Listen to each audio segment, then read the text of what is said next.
ప్రజలారా వినరండి ఈ సత్య సువార్త, సర్వజనులారా కనరండి ప్రభు సత్య సువార్త. వినవచ్చిన ప్రియులకు విమోచన యేసు వార్త. ప్రభు అయిన యేసుక్రీస్తు వారి యొక్క నామంలో మిమ్మల్ని అందరినీ ప్రేమతో ఈ సత్య సువార్త అనే ఈ కార్యక్రమానికి ఆహ్వానాన్ని తెలియజేస్తున్నా. నిన్నటి దినాన్ని నేను మీతో మాట్లాడినటువంటి ప్రకారంగా స్నేహితులరా, there is a need of prayer for our country. మన దేశము కొరకు ప్రార్థన చేయవలసినటువంటి ఆవశ్యకత చాలా ఉన్నది. నేడు దేశం అనేటువంటిది చాలా మంచిగా వెళుతుంది, చాలా సంతోషం. రాజకీయ రంగంలో కానివ్వండి, ఆర్థిక రంగంలో కానివ్వండి, ఒకవేళ లోటుపాట్లు అనేటువంటివి ఏ దేశంలోనైనా ఉంటాయి. అలాగే మన దేశంలో కూడా ఒకవేళ ఏదైనా చిన్న చిన్నపాటి లోటుపాట్లు ఉన్నా, but we are the people that need to pray for this country. ఈ దేశము కొరకు ప్రార్థించవలసినటువంటి ఒక పూచి దేవుడు మన మీద పెట్టి ఉన్నాడు. ప్రభు అంటాడు కదా, నా పేరు పెట్టబడిన నా జనులు తమ్మును తాము తగ్గించుకొని వారు తమ చెడు ప్రవర్తనను విడిచిపెట్టి నన్ను వెదికి నన్ను ప్రార్థించినట్లయితే ఆకాశం నుండి నేను వారి ప్రార్థన ఆలకించి వారి యొక్క పాపములను క్షమించి వారి దేశాన్ని స్వస్థపరుస్తాను అంటూ ఉన్నారు. నేను భారతీయుని. ఏమండి, క్రైస్తవ్యము లేక యేసు ప్రభుని అంగీకరించేటువంటిది సెకండరీ. నేను మొదట పుట్టింది, దేహము పుట్టింది భారతదేశంలో గనక భారతదేశ పౌరుడను. నాకు పాస్పోర్ట్ ఇచ్చినప్పుడు భారతదేశ ఈ రిపబ్లిక్ ఆఫ్ ఇండియా అనేటువంటి రీతిగానే నాకు భారతదేశ పాస్పోర్ట్ ఇవ్వబడింది. నా ఆధార్ కార్డ్, నాకు ఉన్నటువంటి కార్డ్స్ అన్నీ కూడా ఈ యొక్క భారతదేశానికి సంబంధించినటువంటి విషయాలు. సో ఈ రోజుని దేవునిని ఎరిగినటువంటి నేను, దేవునిని ఎరిగినటువంటి మీరు, మనము ఈ దేశము కొరకు, దేశం యొక్క క్షేమము కొరకు, దేశం యొక్క అభివృద్ధి కొరకు, దేశం యొక్క ఆర్థిక వనరుల కొరకు, దేశము స్వచ్ఛ భారత్గా ఉండుట కొరకు మన వంతు చేయవలసిన పని మన ప్రార్థన. కనుక నేను మిమ్మల్ని అందరినీ అర్థిస్తున్నటువంటి ఒక మాట ఏంటంటే, ఒకరోజు ఏర్పాటు చేసుకున్నా. అది ఫిబ్రవరి 12వ తారీఖు సోమవారం నాడు ఉదయం 7 గంటల నుంచి 7:30 గంటల వరకు శుభవార్త టీవీ ఛానల్లో నా వర్తమానాలు వస్తూ ఉంటాయి. ప్రతి సోమవారం ఉదయం 7 గంటల నుంచి 7:30 వరకు గడిచిన 4 వారాలుగా నేను ప్రార్థన అనే అంశాన్ని గురించి నేను శుభవార్త టీవీ ఛానల్లో మాట్లాడుతూ రేపు 12వ తారీఖున నేను ప్రార్థనలో గడపబోతూ ఉన్నాను. సో ఆ రోజు ఒకవేళ మీరు కూడా ఆ సమయానికి మీరు శుభవార్త ఛానల్ ఉంటే కనుక మీరు శుభవార్త ఛానల్ ట్యూన్ చేసుకొని నాతో ఏకీభవించి, మీరు నేను మనం ఏకీభవించి మనం ప్రార్థన చేసినప్పుడు దేవుడు మన దేశాన్ని ఇంకా అధికముగా దీవించబోతున్నాడు. మరొకండి, ఫిబ్రవరి 12వ తేదీ 2018వ సంవత్సరం ఉదయం 7 గంటల నుంచి, అనగా సోమవారం నాడు ఉదయం 7 గంటల నుంచి 7:30 వరకు నేను ఉపన్యాసం చేయట్లేదు. ఆ రోజుని నేను ప్రసంగం చేయట్లేదు. ఆ రోజు నేను చెప్తున్నటువంటిది ప్రత్యేకమైనటువంటి ఒక ప్రార్థన సమయంగా నేను గడపబోతున్నా. నాతో మీరు, మీతో నేను, మనం ఏకీభవించి మన ప్రార్థన. మీరు ఎక్కడ రానక్కర్లే.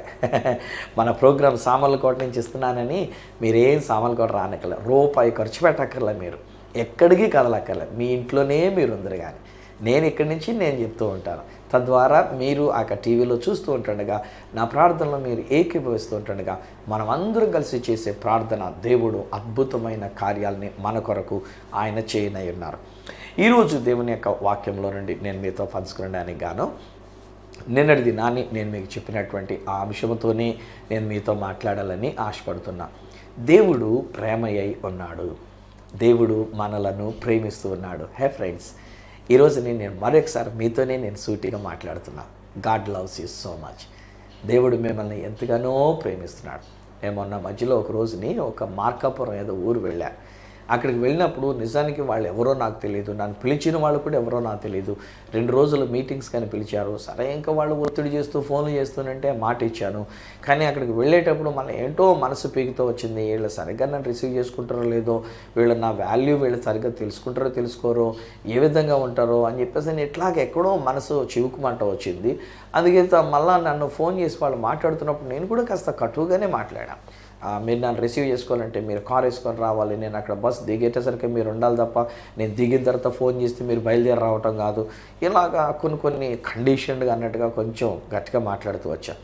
తీరా అక్కడికి వెళ్ళిన తర్వాత వాళ్ళందరూ పేద ప్రజలు అనేటువంటి వారు. రాళ్ళు కొట్టుకుంటూ ఆ యొక్క బల్లలు చేసుకుంటూ రాళ్ళ బల్లలు చేసుకుంటూ ఉండేటువంటి ఒక ప్రజానీకం. వాళ్ళని చూసినప్పుడు నా హృదయం చలించిపోయిందండి.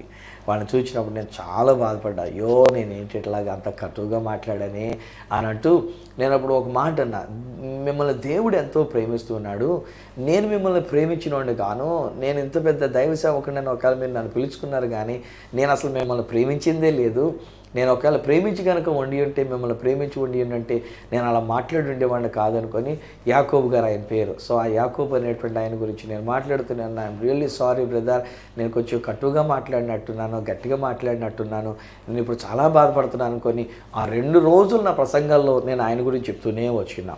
ఒకరోజు నేను మాట్లాడుతున్నాను, I love you all brothers and sisters అని చెప్పేసి అన్న. ఈలోగా ముందు ఉన్నటువంటి యొక్క యవనస్తులు ఉన్నటువంటి ఒక బిడ్డలు కూర్చుని వాళ్ళు అంటారు వీ టూ లవ్ యూ అని చెప్పేసానన్న. మన పిల్లలకి అలవాటు అయిపోయినటువంటి మాట కదా, ఐ లవ్ యూ అని కుర్రాడు చెప్తే ఇప్పుడు ఈ అమ్మాయి అంటారు కదా ఐ టూ లవ్ యూ అని చెప్పేసి అని చెప్తాడు. అలాగా నేను ఆ రోజు నేను ఓపెన్గా నేను మాట్లాడుతున్నాను ఐ లవ్ యూ ఆల్ అని చెప్పేసానంటే అప్పుడు వాళ్ళలో నుంచి కొంతమంది పిల్లలు ముందున్నటువంటి వాళ్ళు అన్నారు అనమాట వీ టూ లవ్ యూ అని చెప్పేసాని. అఫ్కోర్స్ మన ప్రేమ కొంచెం మట్టుకు మాత్రమే, కానీ దేవుడు మనల్ని ప్రేమిస్తే ఎంత అద్భుతమైనటువంటి యొక్క ప్రేమ అండి ఆ దేవాతి దేవుని యొక్క ప్రేమ. అందుకని ఆయన యొక్క ప్రేమను గురించి కనుక మనం ఆలోచన చేస్తూ ఆయన ప్రేమలో మనకు ఇచ్చేటువంటి యొక్క విడుదల అనేటువంటి యొక్క విషయాన్ని గురించి కనుక మనం ఆలోచన చేసినట్లయితే, గతంలో నేను మీతో మాట్లాడుతున్నప్పుడు ఆయన మన బానిసత్వం నుంచి, మన దాసత్వంలో నుంచి ప్రేమ చేత మనకు విడుదల ఇచ్చి ఉన్నారు అనేటువంటి మాట ద్వితీయోపదేశకాండం 7వ అధ్యాయము 8వ వచనం ద్వారా తెలుసుకుని ఉన్నాం.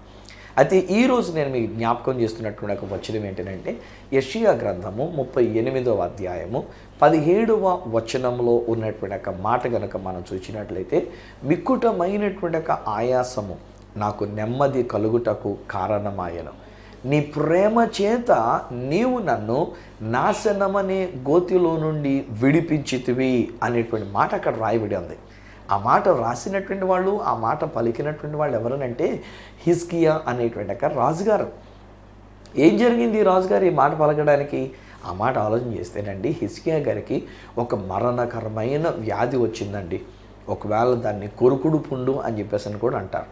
కొరుకుడు పుండు అన్నప్పుడు దానికి ఒకవేళ మనకు అర్థమయ్యేటువంటి రీతిగా గ్రహించాలని అంటే ఒక క్యాన్సర్ అనేటువంటి రీతిగా, రాచపుండు అని చెప్పేసి అని కూడా అంటారు దాన్ని, రాచపుండు అని చెప్పేసి అని అంటారు. వెనకాల వీపు మీద వెన్నుపూస మీద ఆ యొక్క కురుపు అనేటువంటిది వేసేసరికి అది తగ్గదు, అలా లోపల తినేస్తున్నట్టుగా తినేసి ఇక చనిపోవడానికైనటువంటి రీతిగా తయారయ్యేటువంటి ఒక పరిస్థితి. సో ఇప్పుడు ప్రవక్తని దేవుడు పంపించి ఆ హిజ్కియాతో ఒక మాట చెప్పిస్తాడు. అఫ్కోర్స్ హిజ్కియా కొన్ని మంచి పనులు చేసి ఉన్నాడు. హిజ్కియా చేసినటువంటి ఒక మంచి కార్యం నేను జ్ఞాపకం చేసుకోగలిగితే, రాజులు 2వ గ్రంథం 18వ అధ్యాయం 4వ వచనం దగ్గర ఏమంటాడంటే, ఈ హిజ్కియా ఇశ్రాయేలు ప్రజలైనటువంటి వారు చేసుకుని కొన్ని ప్రతిమలని లేక కొన్ని విగ్రహములను వాటిని పడగొట్టి ధ్వంసం చేసి వాటిని తుత్తునీలుగా చేస్తున్నాడు. వాటిల్లో ఒకటి ఈ ఇశ్రాయేలు ప్రజలైనటువంటి వారు ఐగుప్తు దేశంలో నుంచి విడుదల పొందుకున్న తర్వాత వాళ్ళు అరణ్య మార్గము గుండా వస్తున్నప్పుడు దేవునికి విరోధముగా సనిగినందు చేత దేవుని యొక్క ఉగ్రత వారి మీదకి దిగిరాగా తాపకరమైనటువంటి సర్పములు వచ్చి వారిని కరిచి వాళ్ళని చచ్చిపోతా ఉండంటే మోషే దగ్గరికి వచ్చి మొర్ర పెట్టుకుంటే, మోషే గారు దేవునికి మొర్ర పెట్టుకుంటే అప్పుడు దేవుడు అంటాడు, నాకు మొర్ర పెట్టడం వల్ల ఏ పాములైతే వాళ్ళని కలుస్తున్నాయో అదే పామును ఒక దాన్ని ఎత్తడితో చేసి ఓ పెద్ద కర్ర మీద పెట్టి పైకంటే ఎత్తిపెట్టు, ఎవరికైనా వాళ్ళు పాము కరిసినప్పుడు వాళ్ళు నిదానించి ఆ ఎత్తడి సర్పాన్ని చూస్తే వాళ్ళు బ్రతుకుతారు అని చెప్పేసి అని దేవుడు చెప్పాడు మోషేతో. తత్ఫలితం వాళ్ళు అలా పెట్టారు. కరవబడినటువంటి వాడు దానిని చూచినటువంటి వాడు బ్రతుకుతూ వచ్చాడు. అయ్యో నన్ను కరిసిందని కాలు చూసుకున్నటువంటి వాడు సస్తూ వచ్చాడు. సో వీళ్ళు ఇలా బ్రతికారు కనుక బహుశా వాళ్ళలో కొంతమంది ఏం చేస్తుంటారు, రే మన బ్రతికించినటువంటి ఎత్తడి సర్పం దీన్ని ఇక్కడే వదిలేస్తే ఎలాగా, దీన్ని కూడా తెచ్చుకుందాం అనుకొని ఆ ఇశ్రాయేలు ప్రజలైనటువంటి వారు దాన్ని కూడా తెచ్చుకున్నారు. దానికంట ఆ రాజులు 2వ గ్రంథం 18వ అధ్యాయం 4వ వచనంలో కనుక చూస్తే ఏమంటుందంటే, నెహుష్టాను అనేటువంటి ఒక పేరు పెట్టి దానిని పూజిస్తూ వచ్చినారంట. అంటే నేను అనుకుంటాను కదండి, ఈ మధ్య మన తెలంగాణలో కొన్ని పండుగలు నేను చూస్తూ ఉంటాను, కొన్ని జాతరలు నేను చూస్తూ ఉంటాను. బతుకమ్మ పండుగ అనేటువంటి రీతిగా కూడా ఒకటి పెట్టుకుంటూ ఉంటారు. ఈ బతుకమ్మ పండుగ అంటే మనం బ్రతికించే దేవతను పూజించేటువంటి ఒక పండుగ అన్నట్టుగా వాళ్ళు పెట్టుకుంటూ ఉంటారు. బహుశా నేను అనుకుంటాను ఇశ్రాయేలు లేనటువంటి వాడిని బ్రతికించింది కనుక, దీనిని నిదానించి చూచినందు వలన ఆ ఎత్తడి సర్పం వాళ్ళని బ్రతికించింది కనుక కూడా తెచ్చుకొని దేవుడు ఆజ్ఞ ఇచ్చినప్పటికీ ఆ ఆజ్ఞను కూడా ప్రక్కన పెట్టేసి, అనగా నీ దేవుడైన యెహోవాను నేను రోషము కలిగినటువంటి దేవుడని, నేను తప్ప వేరొక దేవుడు మీకు ఉండడానికి వీలేదు, పైన ఆకాశం అందే కానీ క్రింద భూమి అందే కానీ భూమి క్రింద నేల అందే కానీ దేని రూపమునైనా నువ్వు చేసుకొనకూడదు, వాటికి పూజింపకూడదు, వాటికి సాగిలపడకూడదని ఆ దేవుడు చెప్పినటువంటి ఒక మాట. నిజంగా చెప్పాలంటే ఈ రోజున కూడా అండి మన యొక్క భారతదేశంలో అనేక మంది యేసుక్రీస్తు ప్రభు వారిని నమ్మిన తర్వాత వారిని ప్రేరేపించేటువంటి మాటలు ఇలాంటి మాటలే. ఇంకా దేన్నో ఒక విగ్రహంగా చేసుకొని మనం పూజించవలసిన అవసరం లేదు, ఒక విగ్రహాన్ని ఎదురుగుండా పెట్టుకొని పూజించవలసిన అవసరం లేదు. చివరికి నేను నేర్పించవలసి వస్తే నేను అంటాను స్నేహితులారా, ఒక సిలువను ఎదురుగుండా పెట్టుకొని కూడా పూజించనక్కర్లే. ఆ సిలువ మీద యేసు ప్రభువారు వేలాడుతున్నటువంటి ఒక బొమ్మ పెట్టుకొని దాన్ని అంతకంటే పూజించనక్కర్లే, అది కూడా విగ్రహారాధనేనండి. మనకి తెలియక మనం ఏం చేస్తూ ఉంటే వాళ్ళెవరో విగ్రహారాధన చేస్తున్నారు, మేమందరూ యేసు ప్రభుని పూజిస్తున్నాం అనుకొని సిలువ తెచ్చుకొని ఇంట్లో పెట్టుకుంటారు, సిలువ మీద యేసు ప్రభు వేలాడుతున్నట్టుగా పెట్టుకొని ఇంట్లో పెట్టుకుంటారు. ఒక్కోసారి పెద్ద పటం తీసుకొచ్చి ఇంట్లో గోడంతా నిండిపోయినట్టుగా యేసు ప్రభు సిలువలో వేలాడుతున్నట్టుగా పెట్టుకుంటారు. ఇలాగ నానా రకాలైనటువంటి విషయాలు. సో అలాంటివి మనం పెట్టుకున్నప్పుడు మనం దాన్నైనా విగ్రహారాధన చేసినట్టే. యేసు ప్రభుని కూడా విగ్రహారాధన చేసుకున్నట్టుగా ఒక విగ్రహంగా పెట్టుకున్నట్టే, అది కాదు అని అంటాడు. అలాంటి దాన్ని తుత్తునీయులు చేశాడు హిజ్కియా అనేటువంటి యొక్క రాజుగారు. సో ఇప్పుడు ఈ రోజుని ఆయనకు వచ్చినటువంటి ఒక వ్యాధిని బట్టి ఒక దైవజనుడు ప్రవక్త ఇంటికి వచ్చి ఏమని చెప్తాడంటే, నాయనా హిజ్కియా గారు, ఇంక నీ పని అయిపోయింది, నువ్వు ఇక చచ్చిపోతావు, నువ్వు ఇక బ్రతకో, నీకు వచ్చినటువంటి ఒక జబ్బును బట్టి నువ్వు చచ్చిపోతావు అని చెప్పేసి అని చెప్తే, ఇప్పుడు ఈయన గోడ తట్టు తిరిగి కన్నీటితో మొరపెడుతుంటాడు కదా, దేవా నీ కృపచేత నన్ను ఒక్కసారి జ్ఞాపకం చేసుకో. బై ఒక్క మాట చెప్తాను వినండి. ఒకవేళ ఎవరికైనా ఏదైనా బలహీనత వచ్చినా కానండి, మన ఇంట్లో ఎవరికి ఏదైనా వ్యాధి బలహీనత వచ్చినా కానండి, మనం ఇలాంటి మాట మాత్రం మనం పలకొద్దండి. ఇప్పుడు అది ఒకవేళ పాత నిబంధన కాలం కనుక దేవుడు ఆ ప్రవక్తను తీసుకెళ్ళి ఒకవేళ నువ్వు చచ్చిపోతావు అనేటువంటిదిగా చెప్పిట్టే ఆ మాట ఒకవేళ ఆయన చెప్తే చెప్పాడు కానండి, ఈ రోజున మనం ఎవరూ అలా పలకొద్దు. నేను చూస్తుంటే చాలా ఎండ్లల్లో మన వాళ్ళు మాట్లాడే మాటలు ఎలాగుంటాయి అంటే, అయ్యో షుగరా ఏమైనా అయిపోతుందేమో, అయ్యో బీపీ ఎంత పెరిగిపోయిందా, ఈయన కోమలో పడిపోతాడేమో, అయ్యో ఈ వ్యాధ ఇక చచ్చిపోతాడు, ఇక ఎక్కువ కాలం బతకడం. ఇలాంటి మాటలు ఆ వ్యక్తి దగ్గరే మాట్లాడుతున్నట్టే అది మంచి పద్ధతి కాదండి. ఈరోజు నేను నా మాట వింటున్న నా ప్రియ స్నేహితులుగా మీతో నేను పంచుకున్నటువంటి మాట ఏంటంటే, ఒకవేళ చనిపోయేటంతటి ప్రమాదకరమైనటువంటి రోగంతో వాళ్ళున్నా చచ్చిపోతావు నువ్వు అన్న మాట వాడొద్దు, చచ్చిపోతావు నువ్వు అన్న మాట వాడొద్దు. వీళ్ళని మట్టుకు మనం ధైర్యపడతాం, ఏమి కాదులే, పర్లేదు, తగ్గిపోతులే, ఇదేమి కాదులే, పర్లేదు, దేవుడు నీకు స్వస్థత ఇచ్చినటువంటిది కనుక నువ్వు నమ్ము, దేవుని స్తుతించుకో, ఏం కాదులే, దీని నుంచి నువ్వు బయటకు వస్తావు ఖచ్చితంగా అని చెప్పానాలే తప్పండి. చచ్చిపోతావు అన్న మాట అనకూడదు. నేను మొన్న మధ్యలో నేను హైదరాబాద్లో నేను ఒక మీటింగ్కి వెళ్ళినప్పుడు అక్కడ ఒక కుమార్తె ప్రార్థన చేయించుకోవడానికి వచ్చింది. ఆమె మాట్లాడితే ఏమందంటే, అయ్యా నాకు ఇలాగున్నా ఎవరెవరు చచ్చిపోతారో దేవుడు తెలియచెప్తున్నాడండి, కానీ వాళ్ళకి ఎలా చెప్పాలో నాకు అర్థం కావట్లేదు, చెప్తే వాళ్ళు ఇలా కాదు కదా అంటారు అని చెప్పేసి అంటే, అప్పుడు నేను అన్నాను, అమ్మ దేవుడే ఒకవేళ నీ గురించి అలాగనే ఎవరి గురించి అన్నటువంటి రీతిగా ఒక మాట ఏదైనా చెప్తే నువ్వు చెప్పొచ్చు, అభ్యంతరం లేదు. కానీ ఏమని చెప్పాలంటే, చనిపోతావు అన్నట్టుగా నాకు ఒక కల వచ్చింది, కానీ మీ కొరకు నేను ప్రార్థన చేస్తున్నా, దేవుడు మిమ్మల్ని బ్రతికించి ఆయన పని కొరకు మిమ్మల్ని వాడుకోవాలనేటువంటి ఉద్దేశంతో నేను ప్రార్థన చేస్తున్నా. బ్రదర్, మీరు కూడా సిద్ధపడండి, మంచి సిద్ధపాటు కలిగి ఉండండి, దేవుని కొరకు జీవించడానికి మీరు సిద్ధపడి ఉండండి అని వారితో నువ్వు చెప్పాలమ్మా. అంతే తప్ప నువ్వు వెళ్ళి నువ్వు చచ్చిపోతావు అని చెప్తున్నాడు దేవుడు అని చెప్పేసి వెళ్ళిపోయామనుకో, కనీసం ఒకవేళ వాడి జీవితంలో నిజానికి ఆరోగ్యం ఉన్నా, లేకపోతే ఎంత మంచి విషయం, ఎంత మంచి భవిష్యత్తు అయినటువంటిది ఉన్నా, మీరు పలికిన మాటను బట్టి చచ్చిపోయే ప్రమాదం ఉంటుంది కనుక జాగ్రత్త అమ్మా అని చెప్పేసి అని నేను చెప్తూ ఉన్నా. ఈరోజు కూడా నేను మీతో చెప్తున్న మాటలు స్నేహితులారా, ఎవరిని గురించి కూడా వాడు చచ్చిపోతాడు, వాడికి జబ్బు వచ్చేద్దేమో, ఇది ఒక ఫలానా వ్యాధేమో, ఇది ఫలానా బలహీనత ఏమో, ఈ బలహీనతలో చచ్చిపోతారేమో, ఎలాంటి మాటలు, అనుమానంతో కొన్ని మాటలు పలక్కండి బిడ్డలు. దేవుడు నిన్ను ప్రేమిస్తున్నాడు. ఆయన నిన్ను ప్రేమించింది ఎందుకంటే నువ్వు బ్రతకాలి, నువ్వు దేవుని కొరకు బ్రతకాలి, దేవుని కొరకు ఒక సాక్షిగా బ్రతకాలి, ఆ దేవుని స్తుతించుకుంటూ నీవు బ్రతకాలి. ఇదిగో హిజ్కియాకి వ్యాధి వచ్చింది, కన్నీటితో మొరపెట్టాడు. వెంటనే దేవుడు ఆ ప్రవక్త ఇంకా బిల్డింగ్ ఇడిచిపెట్టి వెళ్ళక మునిపే మరలా దేవుడు ఆ ప్రవక్తని పిలిచి అంటాడు, నాయనా ప్రవక్త నువ్వు వెళ్ళు, హిజ్కియా యొక్క కన్నీటిని నేను చూచి ఉన్నాను, హిజ్కియాకు ఉన్నటువంటి యొక్క రోగాన్ని నేను బాగు చేస్తూ ఉన్నాను, హిజ్కియాకి నేను ఆయుష్కాలాన్ని ఇస్తూ ఉన్నా, మరి 15 సంవత్సరాలు అతడు బ్రతికుండడానికి, నన్ను మహిమపరచడానికి, అతడు ఒక మంచి జీవితాన్ని కలిగి ఉండడం కొరకు, అతని కొరకు ఒక అవకాశాన్ని నేను ఇస్తున్నా, వెళ్ళి చెప్పు అని చెప్పేసానంటే ఆ యొక్క ప్రవక్త వచ్చి అతనితో చెప్తాడు, నాయనా నీ వ్యాధిని దేవుడు బాగు చేస్తున్నాడు, నీ రోగాన్ని దేవుడు బాగు చేసి ఉన్నాడు. నీ పుండు ఆయన మానిపింపజేస్తున్నాడు. అంజూర పాకుల ముందు తీసుకుని వచ్చి అక్కడ నేను పెట్టడం ద్వారా ఇదిగో దేవుడు ఆ పుండును మానిపోయేటట్టుగా చేస్తున్నాడు. కలవరపడకు, దేవుడు నీకు 15 సంవత్సరాల ఆయుష్కాలాన్ని ఇచ్చినాడని చెప్పినప్పుడు అప్పుడు రాస్తాడు ఆ మాటలు. యెషయా గ్రంథం 38వ అధ్యాయంలో ఉన్నటువంటి మాటలు. మిక్కుటమైన ఆయాసము నాకు నెమ్మది కలుగుటకు కారణమైన. హే ఫ్రెండ్స్, ఈ రోజుని ఈనా కార్యక్రమాన్ని చూస్తున్నటువంటి వారిలో బహుశా కొందరు మీరు బలహీనతతో ఉండి ఉన్నారు, మీరు అనారోగ్యంతో ఉండి ఉన్నారు. ఏమో ఒకవేళ మీకు కూడా మరణకరమైన వ్యాధి వచ్చి ఉన్నదేమో.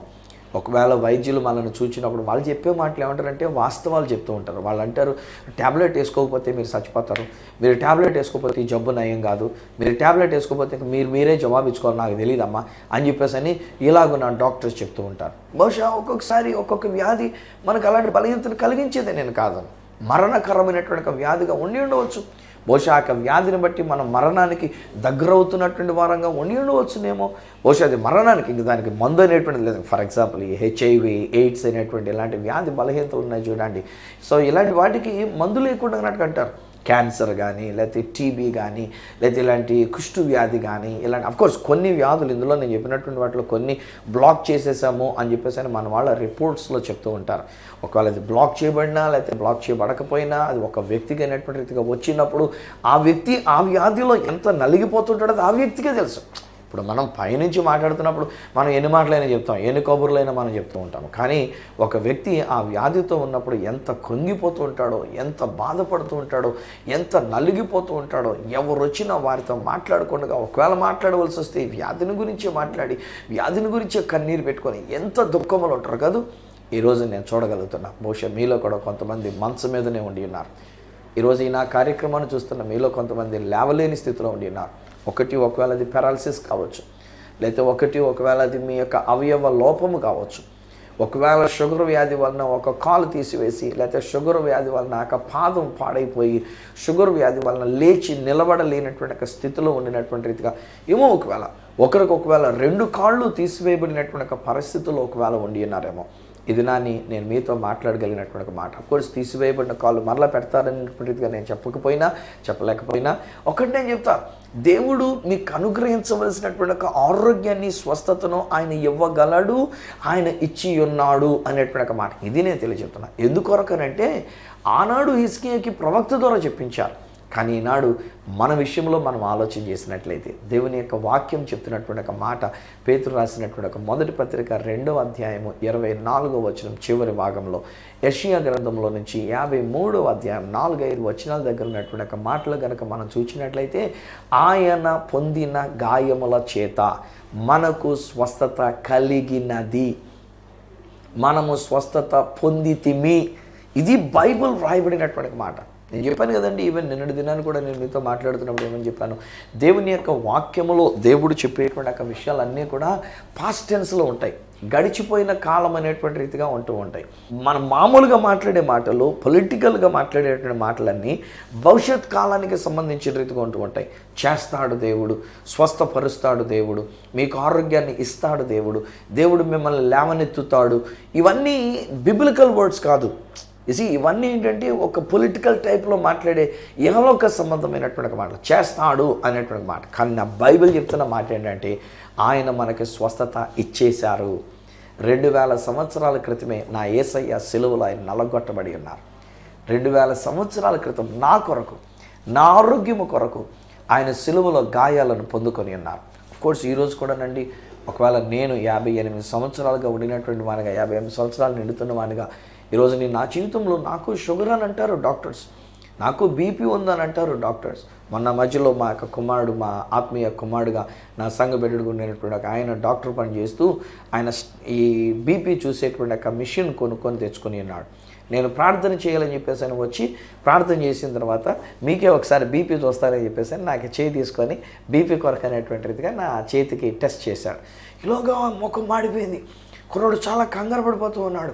ఆ బాబు గారు మాట్లాడుతూ అన్నాడు, డాడీ ఏంటి ఇట్లాగా, మీకు ఒకసారి మళ్ళీ చెక్ చేస్తాను ఉండండి అని చెప్పేసి, మళ్ళీ ఏమైంది అంటే చాలా ఎక్కువ బీపీ ఉంది అని చెప్పేసి కంగారు పడుతూ వచ్చినాడు. వెంటనే అక్కడ 2 సార్లు 3 సార్లు చెక్ చేసిన తర్వాత, ఇదిగో మరి నేనే మిమ్మల్ని డాక్టర్ దగ్గర తీసుకెళ్తాను ఉండండి అని చెప్పేసి అని తన బండి మీద, తన మోటార్ బైక్ మీద నన్ను ఎక్కించుకొని గబగబా రాత్రి కడి ఆ 8, 9 ఆ ప్రాంతాల మధ్యలో అనుకుంటాను, అలాగే నాకు వెంటనే నన్ను డాక్టర్ గారి దగ్గర తీసుకుని వెళ్ళినాడు. మళ్ళీ అక్కడికి వెళ్ళేసరికి అనుకున్నంతకంటే ఇంకా కొంచెం తక్కువలో ఉండింది.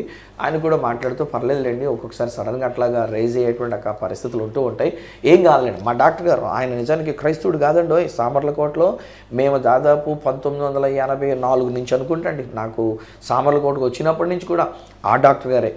ఆయన క్రైస్తవేతరుడైనటువంటి డాక్టర్. యేసుప్రభు అంటే పెద్ద నమ్మకమే కాదు, నేనంటే మంచి స్నేహం, నేనంటే ఒక మంచి అభిమానం. నిజంగా ఆయన ఒక హైందవుడు అయినప్పటికీ నేనండి, ఆయన ఒక మామూలు క్రీస్తుని ఎరగనటువంటి ఒక వ్యక్తి అయినప్పటికీనండి, ఎన్నోసార్లు నా దగ్గర ఆయన మాట్లాడంటే మీకేముండదండి, మీకేలాంటిది ఏముండదండి, ఒకసారి స్పాండిలైటిస్ అన్నా మీకేముండదన్నాడు, ఒకసారి కిడ్నీ చూపించుకోమన్నా మీకేముండదండి అంటాడు ఆయన. ఏ నొప్పితో ఏ బాధతో ఒకవేళ నేను ఆయన ముందు మాట్లాడంటే మీకేముండదండి, జస్ట్ ఒక ట్యాబ్లెట్ అందాక వాడండి, లేకపోతే ఇది 2 రోజులు వాడండి, ఒక 5 రోజులు వాడండి అని చెప్పేసి అని ఇది చెప్తాడు ఆయన. అంతేనండి, నిజంగానే ఆయన అన్నట్టుగానే నేనేమో స్పాండిలైటిస్ ఏమో ఇంకా తగ్గదేమో అనుకుంటాను, ఇదేం ఫలానేమో ఇక తగ్గదేమో అనుకుంటాను, బీపీ ఎంత ఎక్కువ ఉంది ఏమైపోద్ది అని చెప్పేసి నన్ను దగ్గరికి వచ్చి నా కుమారుడు పాపం అతను కలవరపడిపోయాడు. కానీ నార్మల్ ఎవ్రీథింగ్. ఈరోజు మీ ముందుకు వచ్చి మాట్లాడుతూ ఉన్నా, ఈరోజు మీ ముందుకు వచ్చి దేవుని యొక్క ప్రేమను గురించి నేను తెలియజెప్తున్నాను. నా ప్రియ స్నేహితులారా, God loves you so much. He loved you and he is loving you so much. మిమ్మల్ని ఎంతో ప్రేమిస్తున్నాడు ఆయన. ఆయన మిమ్మల్ని ప్రేమించాడు కనుకని మీ కొరకు సిలువలో తన యొక్క రక్తాన్ని కార్చినాడు, తన శరీరాన్ని నలగొట్టుకుని ఉన్నాడు. ఈరోజు నా బైబిల్ చెప్తున్న మాట ఏంటంటే, ఆయన పొందిన గాయముల వలన మనకు స్వస్థత కలిగినది, మనము స్వస్థత పొందితిమి. అందుకే హిజ్కియా అంటాడు, మిక్కుటమైన ఆయాసం నాకు నెమ్మదిని కలుగజేసింది, నీ ప్రేమ చేత నాశనమైపోయే గోతిలో నుండి నీవు నన్ను విడిపించితివి. నీ ప్రేమ చేత నీవు నా కొరకు ఒక గొప్ప కార్యమును చేసిన. ఫ్రెండ్స్, ఇక్కడ నేను ఇంకొక మాట కూడా తెలియజెప్తున్నాను. మన తెలుగు ప్రజలుగా, తెలుగు వారిగా, ఉభయ రాష్ట్రాల్లో ఉన్నటువంటి బిడ్డలకు కూడా నేను తెలియజెప్తున్నటువంటి మాటలు మనకి ఏంటంటే, ఎవరన్నా మన మీద చేతులు వేసి ప్రార్థన చేయాలి. ఎవరో స్వస్థత వరం కలిగిన దైవజనులు అంటే వాళ్ళు మన కొరకు ప్రార్థన చేయాలి. మనకు మనం చేసుకోం, మనకు మనం నమ్మం. ఏదో లోకంలో కూడా అంటారు, సొంత డాక్టర్ సొంతంగా వైద్యం చేసుకోడంట, ఆ డాక్టర్ కూడా బయటకు ఎక్కడికో వెళ్తూ ఉంటాడంట. అలాగే మన వాళ్ళు కూడా ఏం చేస్తుంటారంటే, మన చర్చిలోనికి వెళ్ళాం, మనం ఏ చర్చికి వెళ్తున్నామో ఆ చర్చి దగ్గరికి వెళ్ళి అక్కడ ఉన్నటువంటి దైవజనుల చేత ప్రార్థన చేయించుకొని అక్కడ స్వస్థత పొందుకోవడానికి ఇంకొకళ్ళు ఎవరన్నా బయట నుంచి వచ్చినటువంటి వాళ్ళు అంటే ఒక్కొక్కసారి నేను భలే బాధపడుతూ ఉంటానండి. కొంతమంది యొక్క జీవితాలు బాగోవు, కొంతమంది యొక్క పరిస్థితులు బాగోవు, కొంతమంది యొక్క సాక్ష్యం సరిగ్గా ఉండదు. అయినా వాళ్ళు ఏదో టీవీలో కనబడుతున్నారని చెప్పేసానో, లేకపోతే అయినా వాళ్ళు ఏదో దేవుడిని అద్భుతాలు చేస్తున్నారని వాళ్ళు చెప్పుకునేటువంటిది వాళ్ళు చూపించినందు చేతనో మన వాళ్ళకి ఎలా ఉంటుందంటే, ఆయన మనమే చేయి వేస్తే, ఆమె మన కొరకు ప్రార్థన చేస్తే, ఈ టైప్లో అన్నట్టుగా మనం తయారైపోయి ఎక్కడెక్కడికో వెళుతూ ఉంటామండి. కానీ ఈరోజు నేను చెప్తున్నాను వినండి, నా దేవుడు ఆయన ఆల్రెడీ మన కొరకు కావలసిన కార్యాన్ని చేసేసాడు. ఈ ఇశ్రాయేలు ప్రజలైనటువంటి వారు విడుదల పొందుకునేటప్పుడు ఒక గొర్రెపిల్లను వధించారు, ఆ రక్తాన్నేమో గుమ్మం మీద ప్రోక్షించారు. ఇప్పుడు ఆ యొక్క మాంసాన్ని ఉడకనట్టుగా తిన్నారు. తినిన వెంటనే బయలుదేరారండి. 40 సంవత్సరాలండి అరణ్యంలో వారు సంచరించుకుంటూ వచ్చారు, ఎడారిలో వారు సంచరించుకుంటూ వచ్చారు. బైబిల్ గ్రంథంలో వ్రాయబడిన ఒక మాట ఏమంటుందంటే, వారిలో నిస్సత్తువ కలిగిన వాడు ఒక్కడు లేడంట. షుగర్ ఉన్నవాడు లేడు, బీపీలు ఉన్నవాడు లేడు, నీరసం వచ్చినవాడు లేడు, నాకు కాళ్ళు పీకెత్తున్నాయండి, నేను నడవలేకపోతున్నానండి, నాకు కాళ్ళు పీకెత్తున్నాయండి, నేను కూర్చోలేకపోతున్నానండి, నేను నిలబడలేకపోతున్నానండి, ఇలాంటి కంప్లైంట్ చేసిన వాళ్ళు లేరు. ఒకవేళ ఈ ఇశ్రాయేలీయులు 40 సంవత్సరాలు పైబడ్డ వాళ్ళందరూ కూడా ఈ అరణ్యంలో రాలిపోయారు అన్నటువంటిది ఎలాగనంటే, వాళ్ళు అక్కడ యాక్చువల్లీ వాళ్ళు అవిధేయత వలన, వాళ్ళ తిరుగుబాటుతనం వలన దేవుని యొక్క ఉగ్రత వారి మీదకి వచ్చినందు చేత భూమి నెరవిడిచి చచ్చిపోవటమో, అగ్ని చచ్చిపోవటమో, పాములు గారి చచ్చిపోవటమో అట్లా జరిగింది తప్పండి. నీరసంతో నిస్సత్తువుతో సచ్చినోడు అనేటువంటిది ఇశ్రాయేలీయుల్లో ఒక్కడు కూడా లేడంటండి. ఏం చేతనంటే, వాళ్ళ యొక్క జీవాహారమైనటువంటి యేసుని వాళ్ళు భుజించారు, ఆ గొర్రె పిల్ల మాంసాన్ని భుజించారు. ఫ్రెండ్స్, ఈరోజు నేను ఒకవేళ క్రైస్తవ బిడ్డలైతే నేను మీతో చెప్తున్నా, మన యొక్క సంఘంలో ఒకవేళ నెలకొకసారి ఇస్తున్నారో లేక వారం ఇస్తున్నారో, ఏ విధం చేతనే సరే పర్వాలేదండి. ఒకవేళ వారం ఇస్తే, ప్రతి ఆదివారం ఇస్తుంటే తీసుకోండి. ఒకవేళ నెలకు ఒక్కసారిగా అన్నట్టుగా ఇస్తుంటే తీసుకోండి. రొట్టె ద్రాక్షారసం పంచి ఇచ్చేటప్పుడు మిస్ అవ్వద్దు. నేను మరీ చెప్తున్నాను, ప్లీజ్ ఒకవేళ పాదిరి గారి మీద కోపం ఉన్నా మర్చిపోండి ఆ విషయాన్ని. తోటి సంఘ పెద్దల మీద కోపం మీద ఉన్నంత ఆయాసం ఉందా మర్చిపోండి ఆ విషయం. ఎవరి మీద నన్ను ఏదైనా కష్టం ఉందా మర్చిపోండి ఆ విషయం. కానీ మనం దేవుని యొక్క సన్నిధిలోనికి వెళ్ళినప్పుడు ఈ రోజున బల్లారాధన ఇస్తున్నారు అంటే ఆ రొట్టె ద్రాక్షరసం తీసుకోండి. ఎందుకంటే ఆ రొట్టె నీ కొరకు నలగొట్టబడిన యేసు శరీరం, దెబ్బలు తిన్న యేసు శరీరం. ఎప్పుడైతే ఒక శరీరం అన్నట్టుగా మనం తీసుకుంటామో మన వ్యాధి బలహీనతలు అన్నిటి నుంచి ఆయన మనకు విడుదల ఇస్తూ ఉన్నాడు. ఈరోజు నేను మీకు కూడా చెప్తున్నాను, హే ఫ్రెండ్స్, ఒకవేళ నువ్వు ఏ వ్యాధితో ఉన్నా, ఏ బలహీనతతో ఉన్నా, ఏ అనారోగ్యంతో ఉన్నా, ఈరోజు నీ దేవుని యొక్క సేవకునిగా దేవుని వాక్కు నేను మీ దగ్గరికి పంపిస్తూ ఉన్నా. దేవుడు తన వాక్కును పంపి వారిని బాగు చేసిన సెలవిచ్చినట్లు హిజ్కియాని బాగు చేసినటువంటి దేవుడు, మరణకరమైన వ్యాధి నుంచి బాగు చేసిన దేవుడు, ఇప్పుడు ఈ క్షణంలో కూడా ఆయన ఆల్రెడీ నీ కొరకు కార్యం చేసేశాడు. ఈరోజున మీకు స్వస్థతని ఇచ్చేశాడు ఆయన. ఈరోజు మీకు విడుదల ఇచ్చేశాడు. నాశనకరమైన గోతిలో నుంచి దేవుడు మీకు విడుదల ఇచ్చేశాడు, ఆయన ఇచ్చేశాడు. ఇదండి బాబు నేను ప్రకటిస్తున్న సువార్త. మీరు నమ్మి దేవుడు మీకు స్వస్థతని ఇచ్చినాడని మీరు నమ్మి ఆ దేవుని స్తుతించడమే మనం చేయగలిగిన పని. ప్రార్థన చేసుకొని దేవునికి స్తుత్యాగం చెల్లిద్దామా? ఏ వ్యాధితో ఉన్నా మీకు మీరే మీ గుండె మీద చేయి వేసుకోనండి. ఎవరైనా సరే, ఈవెన్ మంచం మీద ఉన్నటువంటి వ్యక్తులు సైతం ప్రభు మిమ్మల్ని లేవనెత్తుతూ ఉన్నాడు. ప్రభు మీ చేయి పట్టుకొని లేవనెత్తుతూ ఉన్నాడు. ఈరోజున మీకున్న వ్యాధి నుంచి విడుదల ఇస్తున్నాడు. మరణకరమైన వ్యాధిని సైతం I can guarantee you it is God who is doing it. దేవుడు ఈ అద్భుతమైన కార్యం చేస్తాడు. స్వార్థరాజు కాదు. స్వార్థరాజుగా నేను మీ మీద చేతులు ఉంచట్లే, నేను మీకు టచ్ లేదు, నేను మీకు ఆయిల్ ఇవ్వట్లేదు, నేను మీకు ఏ ఇతరమైనటువంటి కూడా నేను చేయట్లేదు. నేను చెప్తున్నటువంటి మాట ఏంటంటే వాక్కు, సువార్త నేను పంపిస్తూ ఉన్నా. సువార్త ఇది దేవుని శక్తి. సువార్త ఇది దేవుని యొక్క శక్తిగా మిమ్మల్ని తాకినప్పుడు ఈరోజు మీరు ఎటువంటి వ్యాధి నుంచైనా సరే, ఏ వ్యాధి నుంచైనా సరే ఐ కెన్ గ్యారంటీ యూ సువార్తలో ఉన్నటువంటి శక్తి, సువార్త యొక్క శక్తి మీకు స్వస్థతను ఇచ్చి ఉన్నది, మీకు విడుదల ఇచ్చి ఉన్నది. మీరేక వ్యాధిలో ఉన్నవారు కారు. ఈరోజు నేను చెప్తున్నా, ఆ వ్యాధి నుంచి మీకు విడుదల కలిగించడానికి దేవుడు నిన్ను ప్రేమిస్తున్నాడు. తండ్రి, నీ ప్రేమకై నీకు వందనాలు. మీరు మమ్మల్ని ప్రేమించి మేము ఈ వ్యాధి నుంచి విడుదల పొందుకోవాలని నాన్న మా కొరకు సిలువలో మీ ప్రాణాన్ని పెట్టి ఉన్నారు నాయన. అందుకు నీకు స్తోత్రాలు నేను చెల్లించుకుంటూ ఉన్నాను.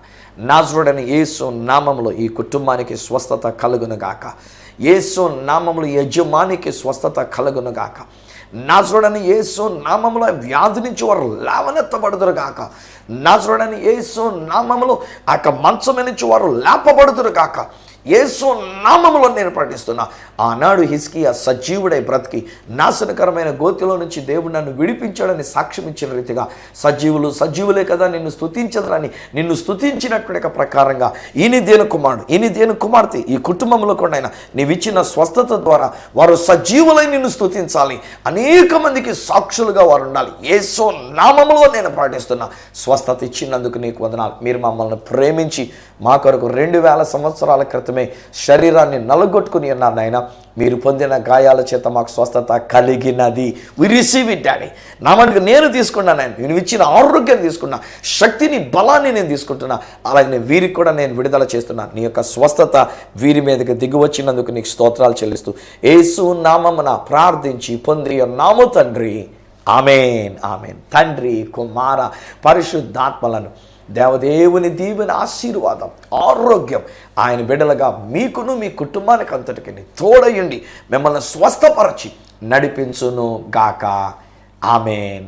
వెల్ స్నేహితులారా, ప్రభు మిమ్మల్ని స్వస్థపరిచినాడు. మరొకండి, ఇంకొక 2 రోజుల్లో అనగా సోమవారం నాడు అనగా ఫిబ్రవరి 12వ తేదీ ఉదయం 7 గంటల నుంచి 7:30 గంటల వరకు శుభవార్త టీవీ ఛానల్లో నేను ఒక ప్రత్యేకమైన ప్రార్థన పిలుపు నేను ఇచ్చినాను. మీరున్న చోటనే మీరుంటారు, మీ ఇంట్లోనే మీరుంటారు. ఆ దినాన్ని నేను అనేక వేల మందితో కలిసి భారతదేశం అంతట్లో ఇతర దేశాల్లో ఉన్నటువంటి వారు కూడా కలిసి మన ప్రార్థనలో ఏకీభవించి అడుగుతున్నప్పుడు దేవుడి భారతదేశాన్ని ప్రేమించాడు గనక భారతదేశానికి రక్షణ, భారతదేశ ప్రజలకు మోక్షాన్ని ఆ దేవుడు అనుగ్రహించబోతున్నాడు. ఈ విషయంలో మీరు పొందుకున్న మేలులు ఒకవేళ నాతో పంచుకోవాలని కోరుకున్నట్లయితే నా అడ్రస్ ఈ సత్య సువార్త, సామర్లకోట 533440, తూర్పుగోదావరి జిల్లా, ఆంధ్రప్రదేశ్. అడ్రస్ మరొకసారి చెప్తూ ఉన్నా, ఈ Satya Suvartha, Samalkot 533440, East Godavari district, Andhra Pradesh. ఒకవేళ అప్పటికి నాతో పర్సనల్గా మీరు మాట్లాడాలని కోరుకుంటే నా పర్సనల్ ఫోన్ నెంబర్ 9848110907, 9440040992, 8885522662. ఒకవేళ నా ఈమెయిల్ ఐడి కావాలనుకున్నట్లయితే నా ఈమెయిల్ ఐడి isathyasuvartha@gmail.com. మళ్ళా రేపటి దినాన్ని ఈ సత్య సువార్త కార్యక్రమంలో కలుసుకొని మరి యొక్క అద్భుతమైన ప్రేమ సందేశాన్ని నేను మీతో పంచుకునేటంత వరకు మిమ్మల్ని అందరినీ మనల్ని స్వస్థపరిచి ఆరోగ్యవంతులనుగా చేసిన ఆ ప్రభు అయిన యేసుక్రీస్తు వారి చేతులకు అప్పగిస్తూ మీ దగ్గర సెలవు తీసుకుంటున్న మీ ప్రియ సహోదరుడు ఈ సత్య సువార్త రాజు.